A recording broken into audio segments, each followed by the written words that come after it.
जय हिंद दोस्तों, आप सभी का स्वागत है G9 स्टडी के ऑनलाइन प्लेटफॉर्म पर। ठीक है भाई, फटाफट क्या करो, वीडियो को शेयर कर दो, लाइक कर दो दोस्तों, क्या करें। और दोस्तों यदि आपने अभी तक चैनल को सब्सक्राइब नहीं किया है तो क्या कर ले, वीडियो को दोस्तों क्या करें, चैनल को सब्सक्राइब जरूर कर ले।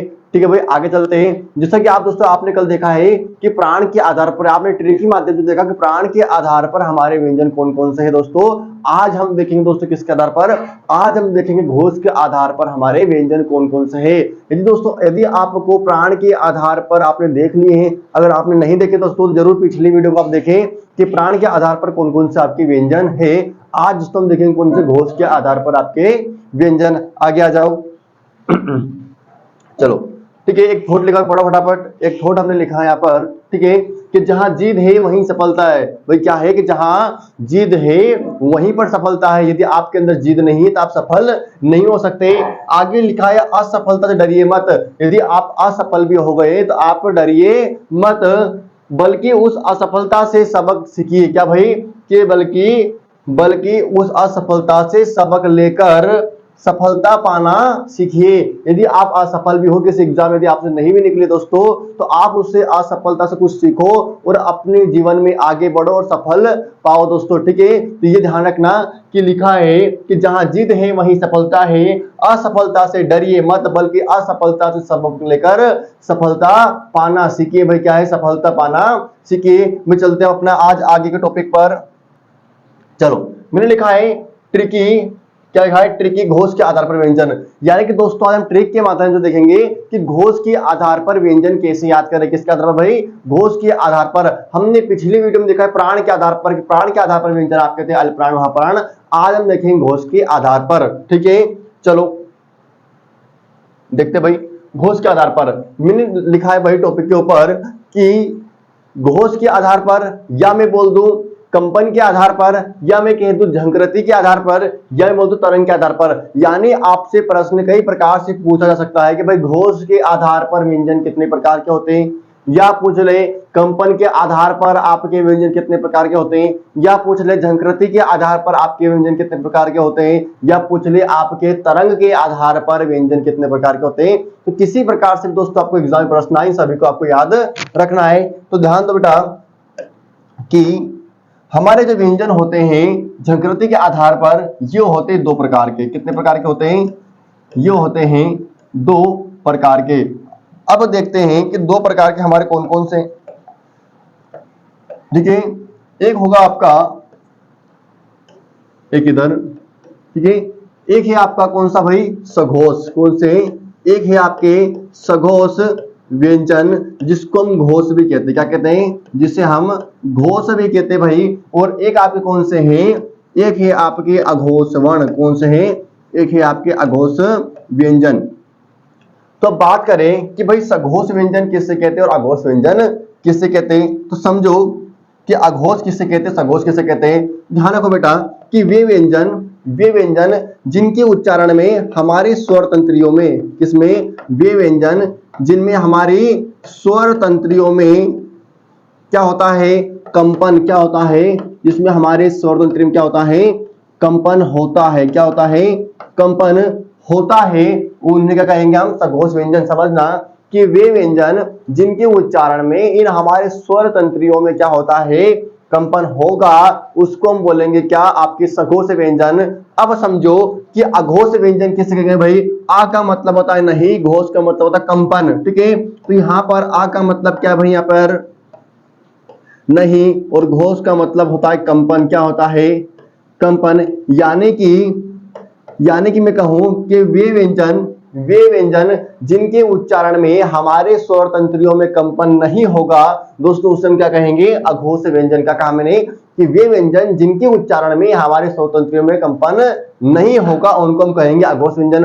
अब दोस्तों बताओ कि कौन कौन से ऐसे व्यंजन हैं जो सघोष है और अघोष है। जिस प्रकार हमने पिछली वीडियो में ट्रिक के माध्यम से देखा दोस्तों, उसी प्रकार हम अब भी देखते आ जाओ।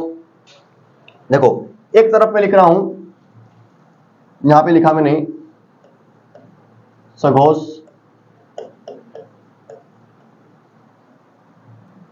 व्यंजन, और एक तरफ लिखा मैंने यहां पर अघोष। क्या लिखा, अघोष व्यंजन। अब समझो कि ऐसे कौन कौन से व्यंजन हैं जो सघोष के अंदर आते हैं, ऐसे कौन कौन से व्यंजन हैं जो अघोष के अंतर्गत आते हैं। समझो, एक मैं लिख रहा हूं यहां पर कॉलम,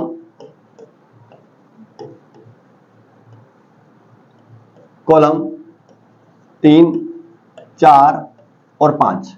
दोस्तों कॉलम 3, 4, 5 किस में आएंगे? आपके सघोष में, यानी कि पीछे के 1, 3, 4, 5। ठीक है, बात करें अघोष में कौन से आएंगे आपके? इसमें आएंगे आपके कॉलम 1 और 2, कॉलम पहला और कॉलम दूसरा। सर ये कौन कौन से हैं समझो। देखो, ग, घ और आपका अंग, ज, झ और अय्या, ड, ढ और अणा, द, ध और न, ब, भ और म। दोस्तों ये सभी कॉलम किस में आएंगे? आपके अघोष, सॉरी सघोष में। इधर बात, इधर कौन से आएंगे आपके? इधर आ जाएंगे आपके कॉलम फर्स्ट सेकंड क, ख, च, छ, ट, ठ, त, थ, प और फ। ये किस में आ जाएंगे? आपके अघोष में। यानी कि जिस प्रकार मैंने बताया था भाई, प्राण के आधार पर एक तरफ था अल प्राण, एक तरफ था महाप्राण। अल प्राण दोस्तों मैंने क्या बताया था? इधर विषम कॉलम, यानी 1, 3, 5। तो इधर भी 3 कॉलम है। कितने हैं? 3 कॉलम, 1, 2 और 3। तो उसमें भी 3 ही थे अल प्राण में, वो थे आपके विषम कॉलम 1, 3, 5। और इसमें जो है सघोष में पीछे के 3 कॉलम है, 3, 4 और 5, तो भूलना नहीं। बात करें आपकी अघोष में, अघोष में आपके कॉलम कौन से? पहला और दूसरा। उसमें भी 2 थे, वो थे सम कॉलम। यहाँ पर भी क्या है? यहाँ पर आगे आगे के 2 कॉलम है, पहला और दूसरा। उसमें सम थे, इसमें आपके आगे आगे के 2 कॉलम है। ठीक है, अब ध्यान रखो और कौन से आते हैं तो समझो भाई।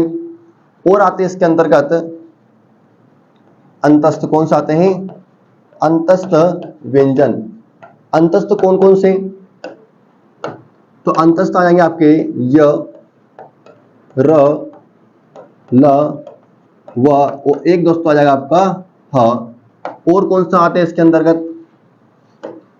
तो इसके अंदर आते हैं आपके द्विगुणन।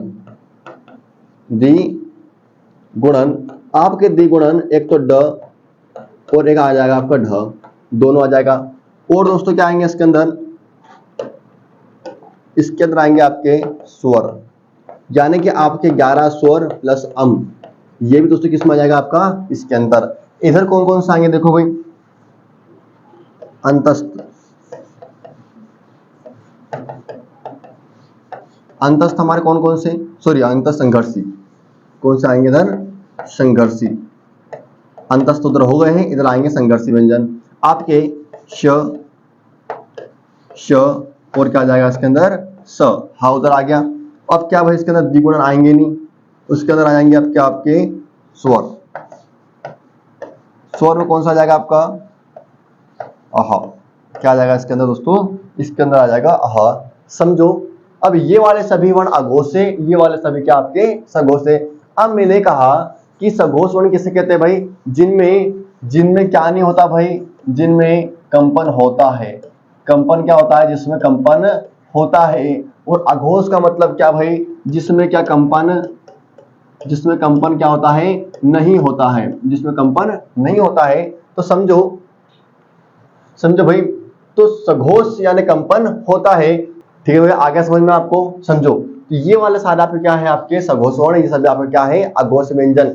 अब देखो भाई, तुलनात्मक रूप से आपको एक तो आपके प्राण के आधार पर और एक घोष के आधार पर इनको याद कैसे रखें? क्योंकि आपके प्राण के आधार पर होते हैं अल्पप्राण और महाप्राण, और घोष के आधार पर होते हैं आपके सघोष और अघोष। अब इन दोनों को दोस्तों क्या करना है? तुलनात्मक रूप से हमको याद रखना है। सर कैसे याद रखें? तो समझो, देखो आप देखोगे इधर सघोष है, इधर अघोष है। अब आगे देखना आप, इधर अल्पप्राण है, इधर महाप्राण है।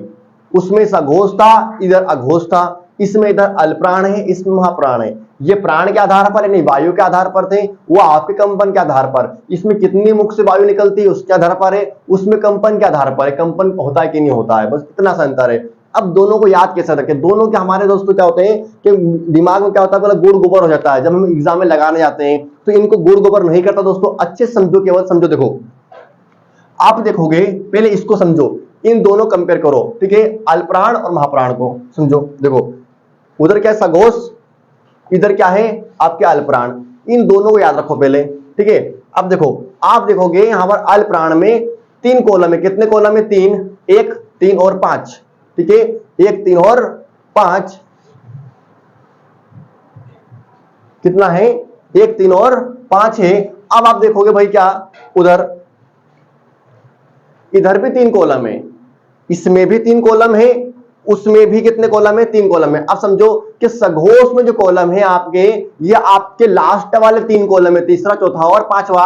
और यदि आप देखोगे दोस्तों आपके अल्पप्राण में, तो इसमें विषम कॉलम है 1 3 और 5, तो भूलना नहीं, प्राण के आधार पर जो है उसमें 3 कॉलम है, विषम कॉलम है वो भी 1 3 और 5, और सघोष में पीछे के 3 कॉलम है, तीसरा चौथा और पांचवा। अब देखो इसके नीचे क्या आ गया, अंतस्थ या लव, ठीक है। अब देखो इसके नीचे भी क्या है अंतस्थ यर अलावा, और प्लस में क्या जुड़ गया यहां पर ह, क्योंकि ह में क्या होता है कंपन होता है, हम बोलते हैं ह, ठीक है।